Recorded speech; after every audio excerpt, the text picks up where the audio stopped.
رسول خدا صلی اللہ علیہ وآلہ وسلم نے فرمایا، خدا نے مجھے 3 چیزیں عطا کی ہیں جن میں علی ابن ابی طالب علیہ السلام میرا شریک ہے، اور 3 چیزیں علی کو عطا فرمائی ہیں جن میں میں شریک نہیں ہوں۔ آپ صلی اللہ علیہ وآلہ وسلم سے پوچھا گیا، یا رسول اللہ، وہ کون سی 3 چیزیں ہیں جن میں علی آپ کے شریک ہیں؟ فرمایا، اللہ نے مجھے لواء الحمد دیا ہے، اس کو اٹھانے والا علی ہے۔ مجھے کوثر عطا کی ہے، اس کا ساقی علی ہے۔ اور مجھے جنت و جہنم کا مالک بنایا گیا ہے، ان کا تقسیم کرنے والا علی ہے۔ سنو، وہ 3 چیزیں جو علی کو عطا ہوئی ہیں اور مجھے نہیں ملی، وہ یہ ہیں۔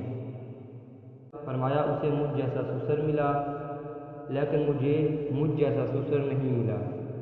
فرمایا، اسے فاطمہ جیسی بیوی ملی، مجھے فاطمہ جیسی کوئی بیوی نہیں ملی۔ اور اسے حسنین جیسے بیٹے عطا ہوئے، مجھے ان جیسے بیٹے نہیں ملے۔